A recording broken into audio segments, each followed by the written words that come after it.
Les damos la bienvenida a todos los presentes una vez más a otra conferencia aquí en la Expo Alemania 2021, segunda edición.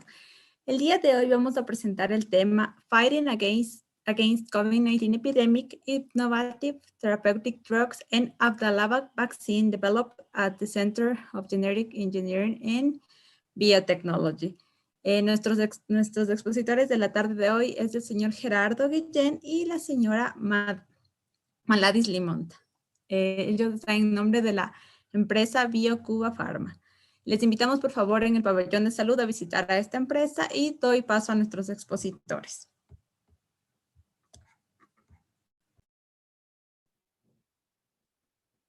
Muchas gracias. ¿Nos escuchan bien? Entonces, thank you for this opportunity to share our results. We will introduce you our main development related to therapy of coronavirus disease and also the development of vaccine candidate Abdallah. I will be in charge of the first part of the presentation that is about the therapeutic products, and then my colleague Miladis will talk about the development of Abdallah vaccine candidate. First, I will introduce you the peptide Rusvinza. This is a synthetic peptide that we originally developed against rheumatoid arthritis. But based on the mechanism of action of this peptide, we redirect this peptide to the treatment of coronavirus disease. Like which I'm showing here is the selection of this original peptide by bioinformatic tool in silico design from the autoimmune antigen, that is a Hickshot protein 60. So this is the peptide selected by bioinformatic tools from Hickshot protein 60 as autoantigen. And we mutate with this point mutation of this peptide that become in an altered peptide ligand that bind to HLA receptor, and this way the altered peptide ligand is able to switch the immunological response. So that we see here is the increase in several amino acids, the affinity of the peptide by the HLA receptor. So the increase of this affinity induce and switch is immunological response, and you will see during the presentation the mechanism of action of this peptide.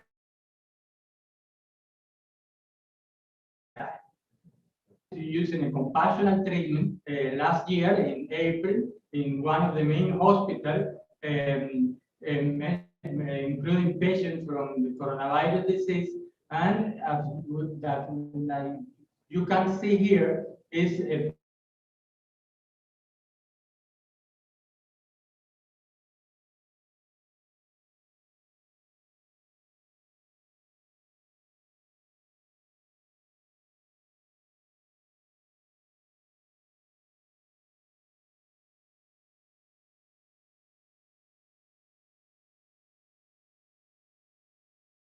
after 4 days is already a recovery of oxygen saturation in this part in this patient, and in parallel is the reduction of C-reactive proteins, the reduction of inflammation on this patient. So the results of this compassionate trial were published, and I will show the main result. Here you see in all the patients in included in this trial were 18 patients. There's significant reduction of the C-reactive protein during the course of the treatment, and also the different markers of inflammation. I am highlighting here the NLR, the neutrophil lymphocyte rate, and you can see how this marker is reduced during the therapy, and at the end of therapy become normalized. The same with different inflammatory cytokines. You can see interleukin 6 and TNF alpha in this slide here, how after 4 days of treatment is significantly reduced the different cytokines. Also, we were measuring calprotectin, that calprotectin correlate with neutrophil netosis, this the lysis of neutrophils.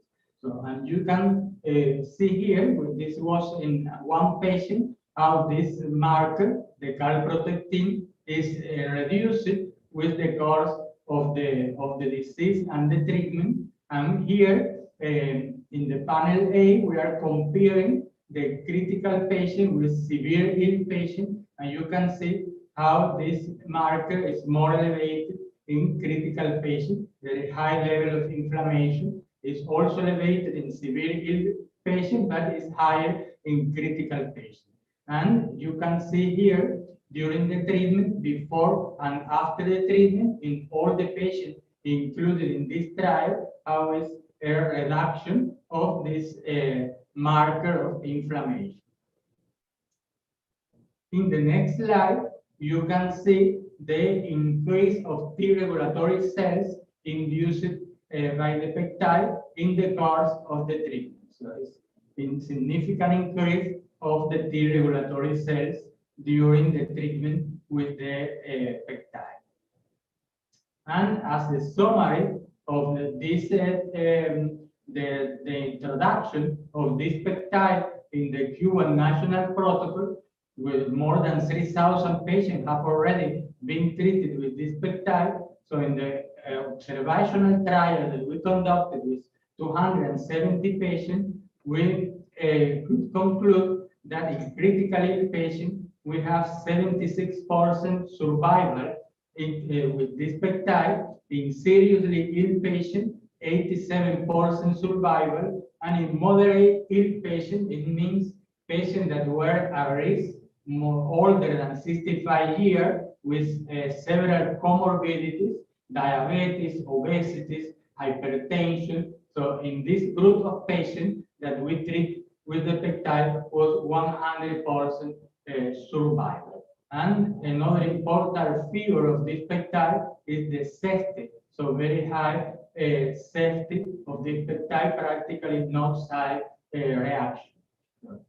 As a result of this observational and compassionate treatment, the Ministry of Health decided to introduce the generalized treatment with this peptide in the national protocol for the treatment of coronavirus disease, and the Cuban regulatory authority granted the emergency use authorization of the peptide in the coronavirus disease treatment.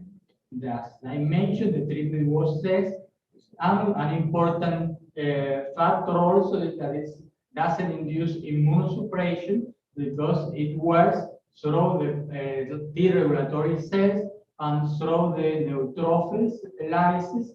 So it's a control of the hyperinflammation, but not immunosuppression. That is very important in this patient because they are in the course of infectious disease, and also these patients are treated in intensive care unit with a high risk of infection.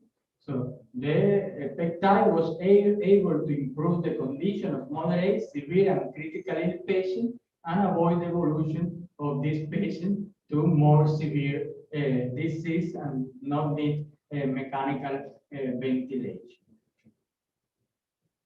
The next product that I will introduce with you is nasal film. So in Cuba, we are extensively using interferon in the treatment protocol. So in positive patient, we are using interferon alpha or the mix of alpha and gamma interferon that can reduce the course of the disease, the days that people are positive, so in several days. But we also developed this new formulation of interferon that is a nasal formulation, nasal drops for the preventive use in people at risk. Here we show this is the electron microscopy of the nasal mucosa of the asymptomatic patient but positive patient infected with coronavirus disease, and you can see the conglomerate of virus in the mucosa of the trachea and of the lung. And in the next slide, you can see the administration of this peptide. This was a pilot trial, and we were showing that in less than 1 hour, in only 30 minutes, the interferon could cross to the peripheral blood circulation. And we also were able to identify several interferon-regulated genes, oligonucleotide synthetase and top-line receptor C, 7, and 8 were induced in volunteers after the administration of the nasal drop of interferon. The product also was able to activate lymphocytes and monocytes. Was increase of the rate CD4 CD8 cells was very significant during the in only 72 hours of the treatment, and also increase of B cell activation of B cells and activation of HLA-DR in monocyte activation marker, so that the peptide could work both in activation of innate immunity at the mucosal level and also activate adaptive immunity at the level of peripheral blood circulation. This was a clinical trial that we conducted in 80 patients during 10 days, was the administration of the product, daily administration, two times a day, 500,000 doses by each nostril, and we were following this patient during the treatment, this volunteer during the treatment, and at day 16 and 23 after the treatment. And at day 26, still 60% of volunteers have significant increase of oligonucleotide synthetase marker that correlate is one of the main markers of interferon-regulated gene activation. It means that the treatment that lasts were not only during the course of the treatment, the administration of the product, and also several days after the stop of the administration of the product. And here we summarize the intervention that the Cuban Ministry of Health conducted with this peptide in different risk groups. One of these groups was the medical team of Cuban doctors that traveled to more than 40 different countries to help with the fight against coronavirus disease, and 98% of these medical doctors were almost 4,000, more than 3,000 medical doctors. They were not ill, and they were in red zone in contact with positive patients. The same in vulnerable individuals with comorbidities older than 85 years, so more than 12,000 patients were treated, and only 4 patients, 4 volunteers were infected. Again, in high-risk medical personnel, more than 82,000 medical personnel were treated, and only 573 got the disease. And other personnel also were at risk, also were treated, and in general, only 1 patient among 100,000 patients that were treated with this preventive nasal drop of interferon, only one patient was infected, was aborts the disease to be admitted in intensive care unit, and other 64 patients were infected with a mild disease. Thank you. And now I will let the floor to my colleagues that will explain about the development of Abdala vaccine candidate.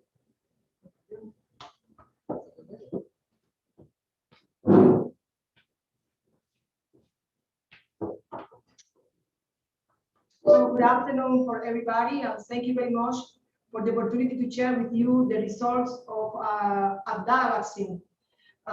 Before anything, I would like to comment to you that the technology platform of Abdala vaccine is based on the expression of vaccine antigen in Pichia pastori yeast.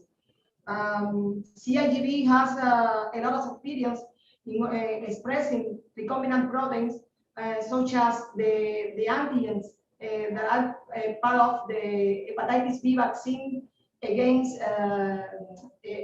Biovac, that is hepatitis B vaccine against this virus, is prophylactic vaccine, and Evernasvac, that is a therapeutic vaccine against also hepatitis B. So we use the same platform technology in order to express the RBD. The RBD is the recombinant binding domain of the SARS-CoV-2 virus. And this is expressed in Pichia pastori, and you can see here the purity of the protein that we obtain at the end of the big pharmaceutical ingredient production. During the formulation stage, we adjuvate this RBD with aluminum hydroxide. And the maximum scale that we have nowadays, and this is our production system, is in 3,000 liters. This product RBD is designed by ourselves, and this is expressed in Pichia pastori with high glycosylation. And you can see here a comparison of the pressure of the same product in this is in the left, and in the left side, and the right side. In the right side, you can see the difference with the same product expressed in mammalian cell. In terms of comparison, we have demonstrated that the product expressed in this Pichia pastori has better absorption to aluminum hydroxide yield, and also has better immunogenicity and increase the protein thermal stability. And due to this glycosylation is mainly with high mannose content.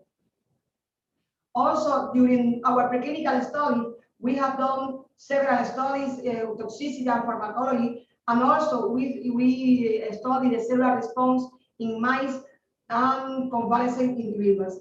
In pictures A, B, and C, you can see some results using mice in order to show the expression of different cytokines such as interleukins and interferons. The highest response is against the gamma interferon, as you can see in two kind of samples, spleen and lung. Also, you have in picture C, you can see the ELISpot result against gamma interferon when you compare the placebo against the Abdala vaccine, that is the same CIGB 666, as we call it in the earlier stage.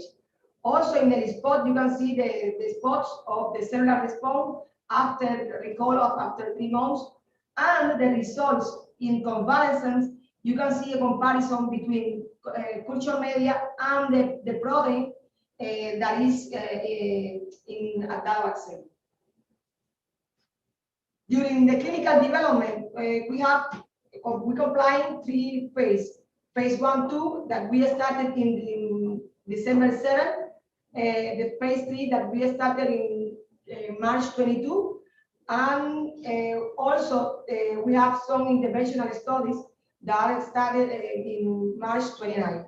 The main characteristic of our clinical development is that the whole study has double-blind, randomized, and placebo-controlled clinical trials.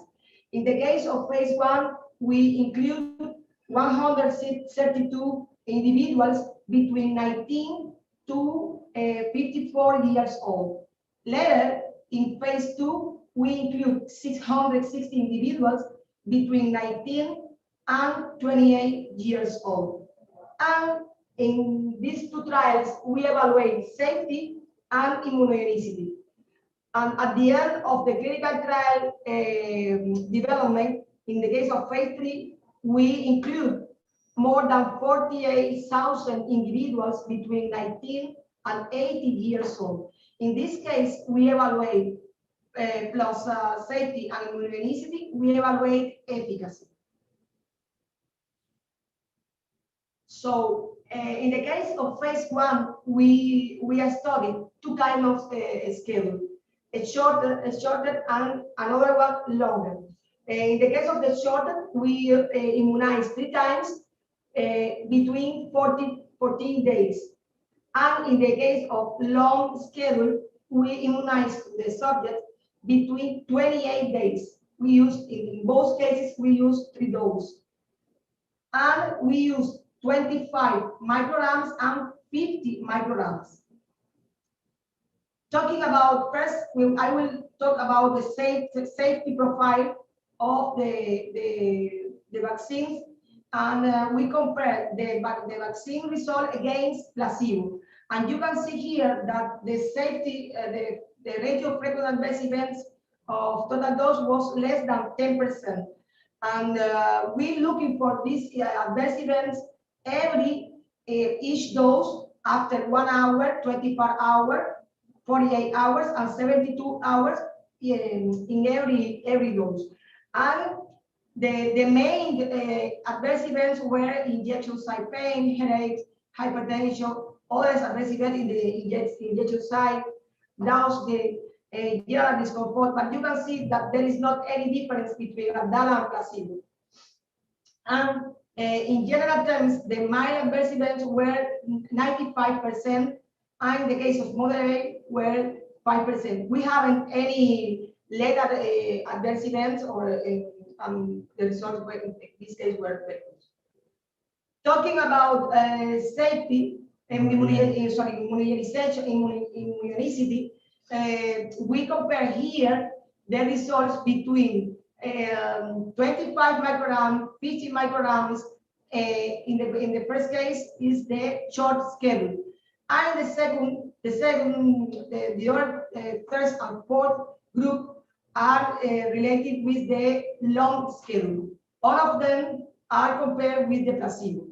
Of course, we haven't any immunogenicity in the placebo group, and you can see here that the results with the 50 micrograms in the short schedule were very similar to those subjects that received the 25 microgram and 50 microgram using long schedule. Also, we made a comparison between after 56 days of the immunogenicity between 25 micrograms and 50 micrograms of the short schedule. And you can see here that the 50 micrograms response was better than when we use the 25 micrograms dose. Talking about the inhibition, that is an in vitro assay in order to inhibit the binding between the RBD and ACE2. Also, we observed the difference between them, and the 50 micrograms dose was better than 25 micrograms.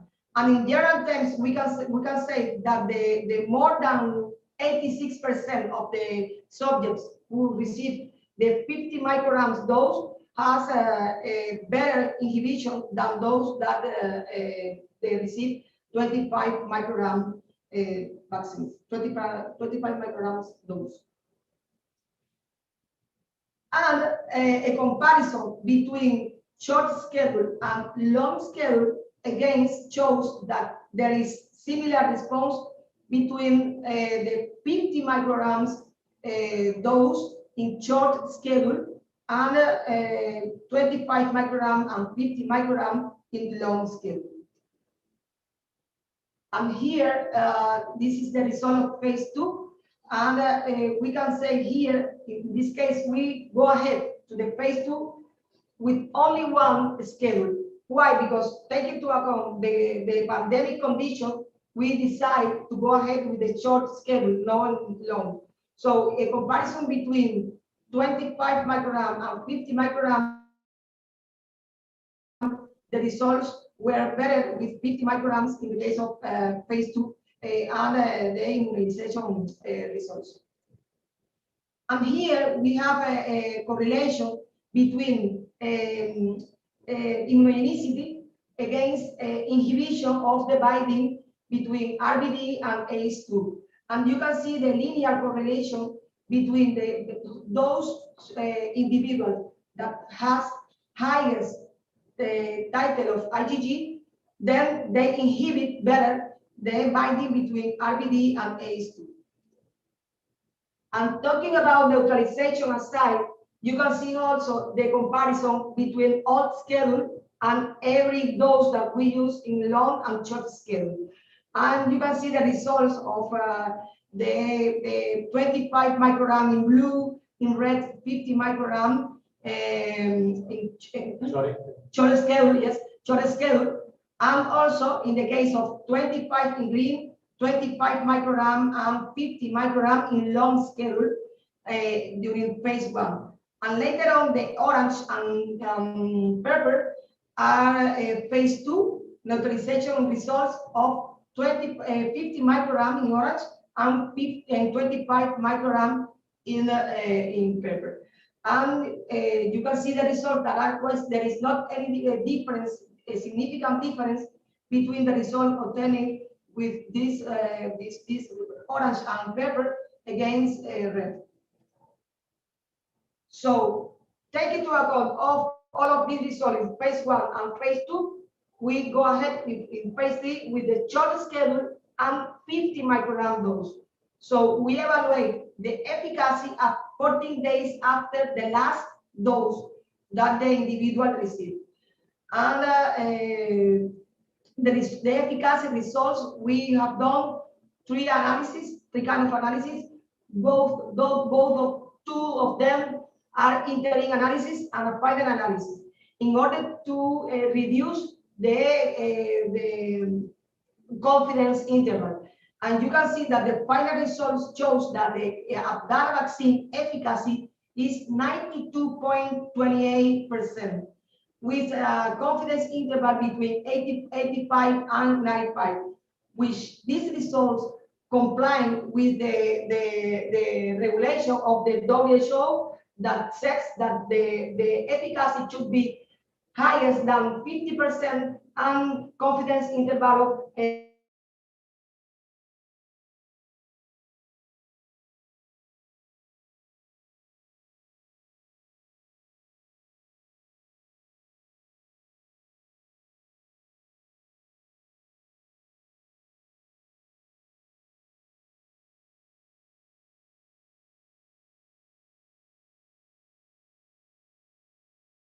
than the vaccines. And today, during the morning, we received the good news that the Cuban regulatory authority, CENMEC, approved the emergency use of Abdala vaccine. So we are very happy because of these results. That's all. Thank you very much.